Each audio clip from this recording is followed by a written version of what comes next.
بسم اللہ الرحمن الرحیم نحمدہ ونصلی علی رسولہ الکریم۔ دوستو، عزیزو اور ہمارے بزرگوں، آج کا موضوع ہے ہندوستانی مسلمانوں کے مسائل۔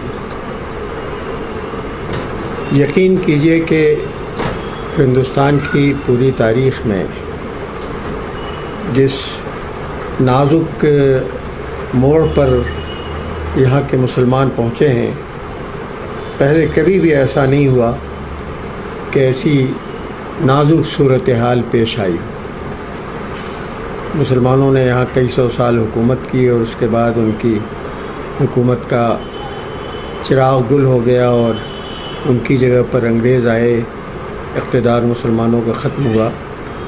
لیکن اس وقت جو لوگ اقتدار میں آئے تھے وہ ایک چھوٹی سی اقلیت تھے، انگریز۔ موجودہ صورتحال یہ ہے کہ وہ طاقتیں اقتدار میں، پاور میں آ گئی ہیں جو مسلمانوں کو اس ملک میں سے ختم کرنے کا ارادہ رکھتے ہیں۔ تو ہمیں اب سوچنا ہے کہ ہمیں اس ملک میں کیا کرنا ہے، اور سب سے پہلے ہمیں جائزہ لینا ہے کہ ہمارے مسائل کیا ہیں اور ہم کہاں تک ان مصیبتوں میں اور مشکلات میں کے بھنور میں پھنسے ہوئے ہیں۔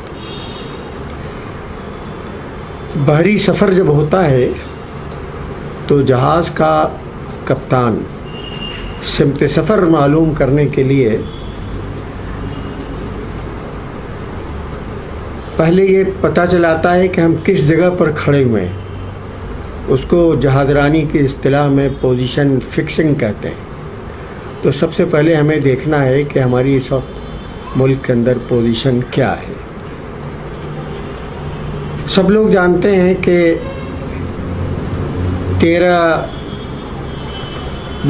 15 کروڑ کی مسلم آبادی اس ملک میں رہتی ہے۔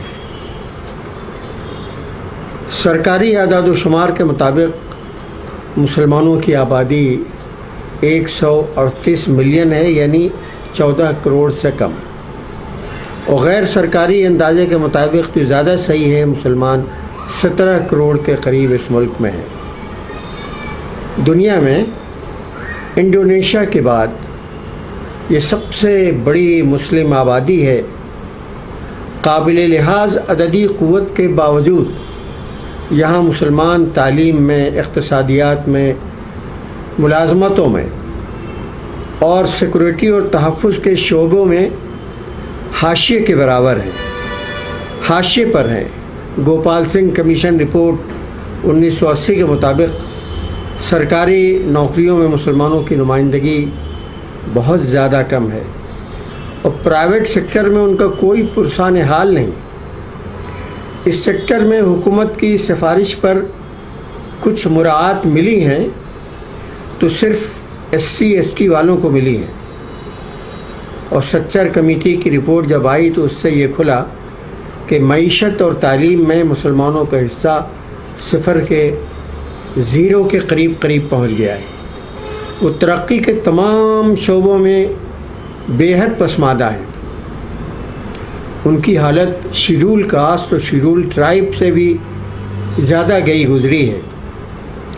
کبھی کبھی ان کے لیے مراعات کا اعلان کیا جاتا ہے، لیکن یہ سہولیات اور یہ مراعات انہیں آخر کار نہیں دی جاتی ہیں۔ پھر اسی کے ساتھ ساتھ ان کے ساتھ زیادتیاں ہوتی ہیں۔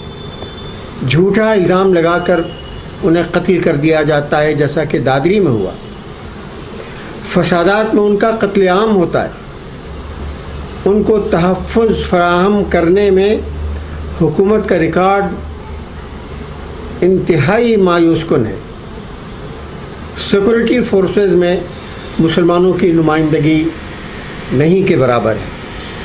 انہیں ہر طرح کی زیادتیوں کا شکار کیا جاتا ہے، ان کا انکاؤنٹر کیا جاتا ہے، جھوٹے الزامات پہ انہیں کوٹا اور ٹاڈا کے تحت گرفتار کیا جاتا ہے۔ اور کبھی کبھی کئی سال تک انہیں سلاخوں کے پیچھے ڈال دیا جاتا ہے۔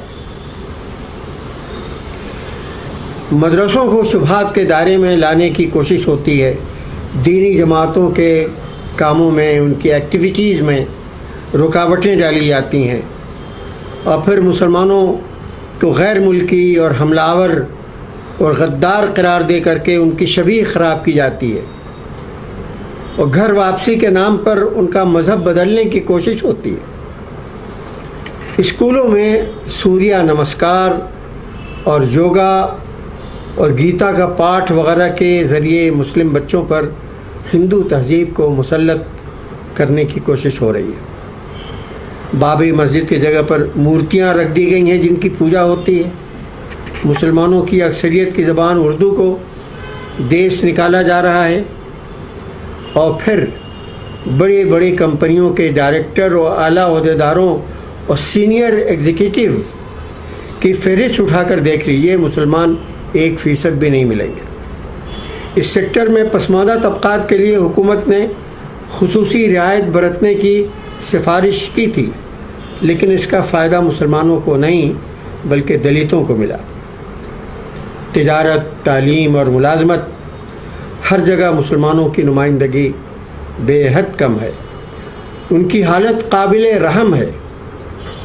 ہم تعلیمی اداروں میں سب جانتے ہیں کہ SC/ST کے لیے ریزرویشن ہے، اس کا فائدہ ان کو پہنچا ہے، وہ ملازمتوں میں بھی نظر آتے ہیں، لیکن مسلمانوں کے لیے نہ تو تعلیمی اداروں میں کوئی ریزرویشن ہے اور نہ نوکریوں میں ان کے لیے کوئی کوٹا ہے، نہ جاب مارکیٹ میں ان کے لیے کوئی جگہ ہے۔ اسی لیے وہ اچھی ملازمتوں میں اعلیٰ منصب پر آسانی کے ساتھ نظر نہیں آتے ہیں۔ IFS اور IPS، ریلوے، محکمہ صحت اور دیگر محکموں میں ان کا فیصد جو 14 اور 15% ہونا چاہیے تھا، لیکن 2% سے بھی کم ہے۔ جارحانہ قوم پرستی کی یہ نامہربانیاں اس قوم کے ساتھ روا رکھی گئی ہیں جس نے کئی سو سال تک اس ملک میں عزت کے ساتھ حکومت کی ہے، اور غیر مسلموں کے ساتھ بحثیت مجموعی فراخ دلی کا اور رواداری کا معاملہ کیا۔ ہندوستان کی جنگ آزادی میں بھی مسلمانوں کا حصہ کسی سے کم نہیں، انہوں نے اس چمن کو اپنے خون سے سینچا ہے۔ اہل قلم نے اس موضوع پر کتابیں لکھی ہیں، لیکن اس ملک میں یہاں پھولوں کے ساتھ کانٹوں کا معاملہ کیا جا رہا ہے، اور اس سے بھی آگے بڑھ کر کے ہندوتوا کے جو لیڈر ہیں وہ مستقبل میں مسلم مکت بھارت بنانے کا اعلان کر چکے ہیں۔ پہلے جو ساورکر کے، گرو گولوالکر کے اور ہیڈگیوار کے مسلم دشمنی پر مبنی نظریات ان کے انفرادی نظریات ہوا کرتے تھے، اور زیادہ سے زیادہ ایک بہت چھوٹے سے فرقے سے ان کی نمائندگی ہوتی تھی، لیکن اب یہ باد سموم ہے جو وطن کے چمن میں چل رہی ہے اور پھولوں کو مرجھا دے رہی ہے۔ اب جو نئی حکومت کا جو نعرہ ہے سب کا ساتھ اور سب کا وکاس، یہ خواب شرمندہ تعبیر نہیں ہو سکا ہے، اور نہ اس پر عمل کرنے کا کوئی ارادہ ہے۔ دوستوں، یہ نازک صورتحال ہے جس سے اس ملک کے مسلمان گزر رہے ہیں۔ اس صورتحال سے نکلنے کا راستہ ہمیں ڈھونڈنا ہے۔ آج مسلمانوں کے مسائل پر غور کرنے والوں کو کسی متعین سوچ تک پہنچنے کی ضرورت ہے، اور پھر اس سوچ کو لائحہ عمل میں ڈھالنے کی ضرورت ہے، اور پھر اس لائحہ عمل کو عملی جامہ پہنانے کی ضرورت ہے۔ بہت قابل قدر ہیں وہ لوگ جنہوں نے ملت کے غم کو اپنا غم بنایا ہے، وہ رات دن اس کے لیے سرگرم عمل رہتے ہیں۔ دیکھیے، یہاں بہت سے لوگ ملتے ہیں جو مسلم قیادت کو متون کرتے ہیں۔ ہم مسلم قیادت کو متون کرنا بالکل نہیں چاہتے۔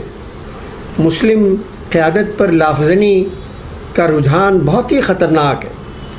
دیکھیے آزادی کے بعد اور تقسیم وطن کے بعد کہ جو جانگسل حالات تھے، ان حالات میں مسلم قیادت نے اس ملک میں بہت سے قابل تعریف کام کیے ہیں۔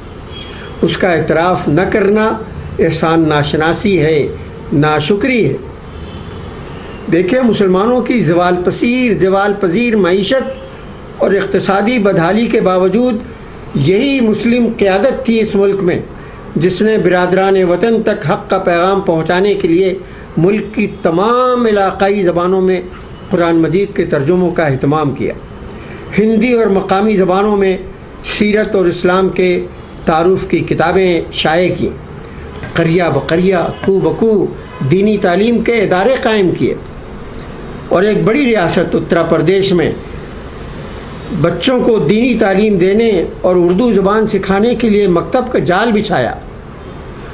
اور یہ دیکھیے کہ مسلمانوں کو اس ملک میں اچھا مسلمان بنانے اور ان کے اندر ایمانی اور اخلاقی روح پھونکنے کے لیے اور ان کا رشتہ نماز سے اور مسجدوں سے جوڑنے کے لیے شہر شہر اور گاؤں گاؤں تبلیغ کی جماعتیں پہنچیں، جن کی کوششوں سے لاکھوں لوگ نمازی و ہزاروں تہجد گزار ہو گئے۔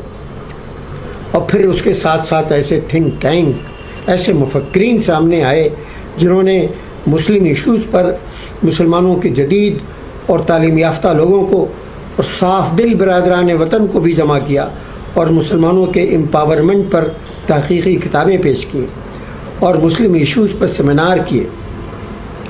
آزاد ہندوستان میں فرقہ وارانہ فسادات ہوئے، اس کے بعد مسلم قیادت کے لوگ ایک پلیٹ فارم پر جمع ہوئے، مسلم مجلس مشاورت قائم ہوئی اور انہوں نے ملک کے دورے کیے، اور پھر غیر مسلموں کے انسانی ضمیر کو خطاب کرنے کے لیے انسانیت کے نام پر بھی کچھ دردمند علماء اٹھے اور انہوں نے برادران وطن کو ہر جگہ خطاب کیا۔ اور جب مسلم پرسنل لا پر خطرات کے بادل منڈلائے تو مسلم قیادت نے زبردست اتحاد کا ثبوت دیا، اور پھر مقابلے کے امتحانات میں مسلم نوجوانوں کی تربیت کے لیے بھی ادارے قائم کیے گئے۔ اس لیے یہ کہنا کہ ہندوستان میں مسلم قیادت نے کوئی کام نہیں کیا بالکل غلط الزام ہے۔ اس طرح کے الزام لگانے کے لیے عقل کی بے خبری کے ساتھ دل کی بے مہری اور سنگ دلی کی بہت بڑی مقدار درکار ہے۔ لیکن آزادی کے بعد سے بتدریج حالات اب اتنے سخت اور سنگین ہو گئے ہیں کہ گزشتہ 50-60 سال پہلے سے جو کوششیں کی گئی ہیں اور کی جا رہی ہیں وہ اب ناکافی ثابت ہو رہی ہیں، اور اب نئے حالات میں نئی تدبیریں اختیار کرنے کی ضرورت ہے۔ اور جیسا کہ اقبال نے کہا ہے جنوں تیرا نیا پیدا نیا ویرانہ کر، ہمیں پھر سے اپنے کاموں کا جائزہ لینا ہے اور نئے عزم کے ساتھ نئی قوت کے ساتھ عمل کی شاہراہ ڈھونڈنی ہے، اور پھر شاہراہ پر صبر و استقامت کے ساتھ چلنا ہے۔ دیکھیں مسلمانوں کے تمام مسائل کو جو اس ملک میں ہیں، اگر مختصر لفظوں میں نٹ شل میں اگر ان کو بیان کیا جائے تو ہم اس طرح سے کہہ سکتے ہیں کہ مسلمانوں کو اکثریت کا ایک طبقہ ان کا جائز دستوری اور جمہوری حق دینے کے لیے تیار نہیں ہے۔ یہ طبقہ پہلے مختصر تھا، اب بتدریج بڑا ہو گیا ہے، اب وہ سفید و سیاہ کا مالک بن گیا ہے، اور اب اقتدار کی کنجی ان کے ہاتھ میں آ گئی ہے۔ ہمیں اپنے حالات اور اپنے مسائل کو حل کرنے کے لیے اپنے دین سے، قرآن مجید سے رہنمائی حاصل کرنی ہوگی۔ دیکھیے قرآن مجید کی ایک آیت ہے، اعوذ باللہ من الشیطان الرجیم، لا تستوی الحسنۃ ولا السیئۃ ادفع باللتی ہی احسن فاذا الذی بینک وبینہ عداوۃ کأنہ ولی حمیم وما یلقاها الا الذین صبروا وما یلقاها الا ذو حظ عظیم۔ آیت کا ترجمہ یہ ہے کہ نیکی اور بدی برابر نہیں ہو سکتی، بدی کو نیکی کی بہترین شکل سے دور کرو اور پھر تم دیکھو گے کہ تمہارے اور جس شخص کے درمیان تمہاری دشمنی ہے وہ تمہارا گہرا دوست بن گیا، لیکن یہ خوبی نہیں ملتی ہے مگر انہیں جو صبر کی روش اختیار کرتے ہیں اور جو بڑی قسمت والے ہیں۔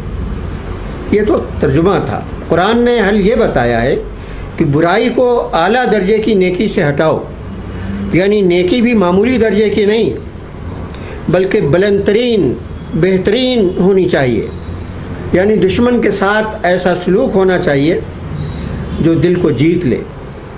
اگر ایسا سلوک کیا جائے گا تو جو دشمن تھا وہ دوست بن جائے گا۔ قرآن کہتا ہے کہ اس کے لیے اعلیٰ درجے کا صبر و تحمل درکار ہے، اور یہ بڑی بختاوری کی بات ہے۔ وَمَا يُلَقَّاهَا إِلَّا الَّذِينَ صَبَرُوا وَمَا يُلَقَّاهَا إِلَّا ذُو حَظٍّ عَظِيمٍ۔ مسلمانوں کو پہلی چیز، بنیادی چیز یہ ہے کہ ان کو اعلیٰ درجے کی ایمانی اور اخلاقی قوت درکار ہے۔ اللہ سے تعلق کو مضبوط کرنے کی ضرورت ہے، اور پھر دشمن کے ساتھ حسن سلوک کے لیے ان کے ساتھ تعلقات کا استوار کرنا ضروری ہے۔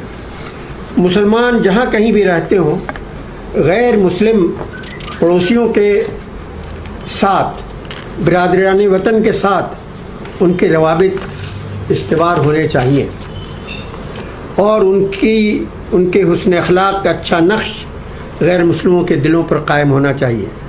غیر مسلموں کے ساتھ حسن سلوک کا مطلب مداہنت نہیں ہے، یعنی ہمیں دین و ایمان کے کسی بھی جز سے دستبردار ہونے کی ضرورت نہیں ہے، اور ہمیں یہ سمجھنا چاہیے کہ اگرچہ حالات انتہائی ناسازگار ہیں، لیکن ہمارے ملک کے خمیر میں شرافت اور روحانیت کا جز بھی موجود ہے۔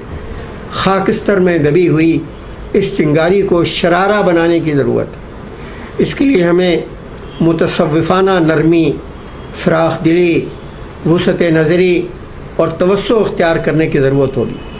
خدمت خلق اور خدمت انسانیت کو اپنا شعار بنانا ہوگا، اور ضرورت پیش آ جائے تو عارضی طور پر مستقبل کے بڑے فائدے کے لیے اور حقوق کی بازیابی کے لیے اپنے کسی جائز حق سے بھی دستبرداری اختیار کی جا سکتی ہے۔ یہ حلال کو حرام کرنا نہیں ہے، بلکہ حکمت عملی ہے اور اعتماد کی بحالی اور خلیج کو پاٹنے کی ایک کوشش ہے۔ اس کی مثال ہمیں یہاں مسلمانوں کے دور حکومت میں بھی ملتی ہے۔ دیکھیے، بابر جو ہندوستان کا بادشاہ تھا، اس نے اپنے بیٹے ہمایوں کو جو نصیحت کی تھی وہ ریکارڈ میں ہے، تاریخ کی کتابوں میں موجود ہے۔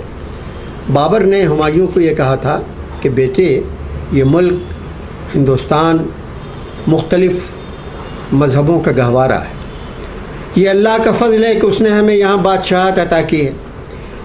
ہمیں اپنے دل سے تمام امتیازات کو نکال دینا چاہیے، اور ہر فرقے کے ساتھ اس کی روایات کے مطابق انصاف کرنا چاہیے۔ انتظامی معاملات میں لوگوں کا دل جیتنے کے لیے گائے کی قربانی سے اجتناب کرو۔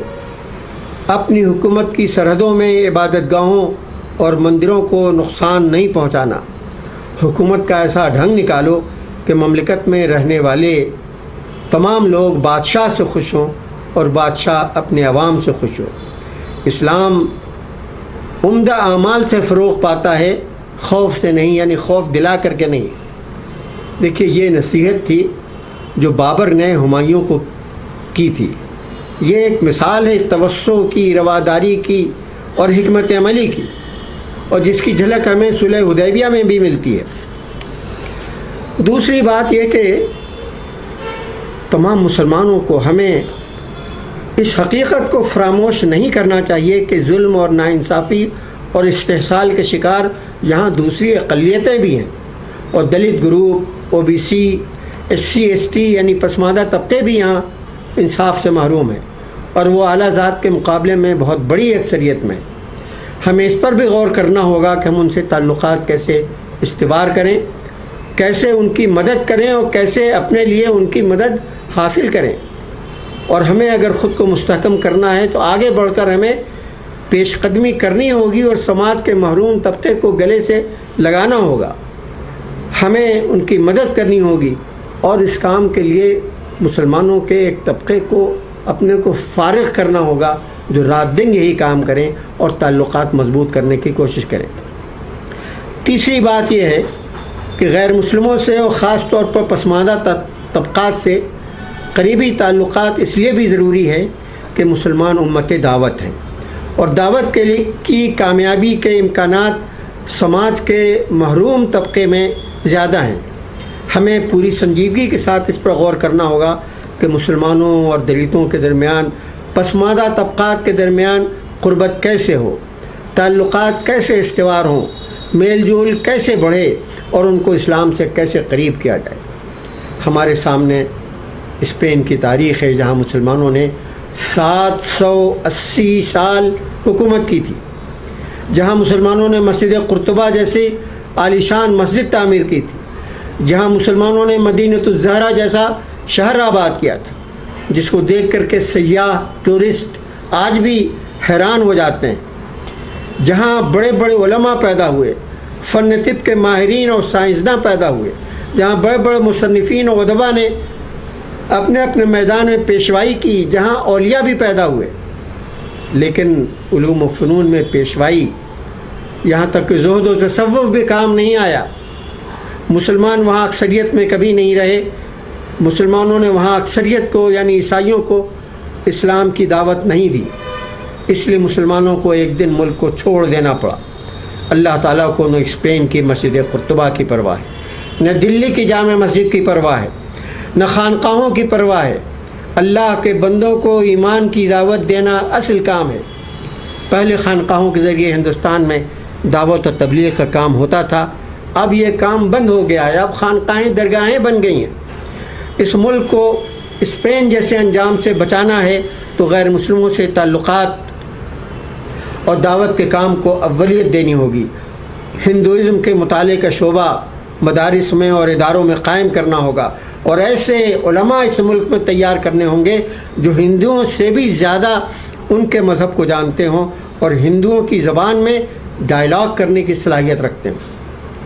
اور آخر یہ کہ ہندوستان میں اور اس جدید عہد میں مسلمانوں کو اپنی جگہ بنانے کے لیے ایک ہمگیر تعلیمی انقلاب کی ضرورت ہے۔ یہ وہ زینہ ہے جس کے ذریعے مسلمان ترقی کی بلندی تک پہنچ سکتے ہیں۔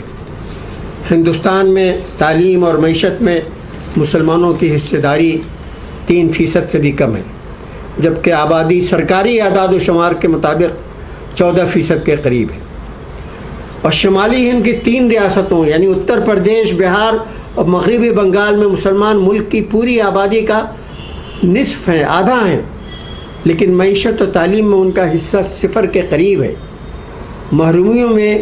محرومیوں کا بنیادی سبب تعلیم اور معیشت میں پسماندگی ہے، جسے دور کرنے کی اشد ضرورت ہے۔ دستور میں ضمانت دی گئی ہے کہ اقلیتیں اپنی تعلیمی ادارے قائم کر سکتی ہیں اور انہیں چلا سکتی ہیں۔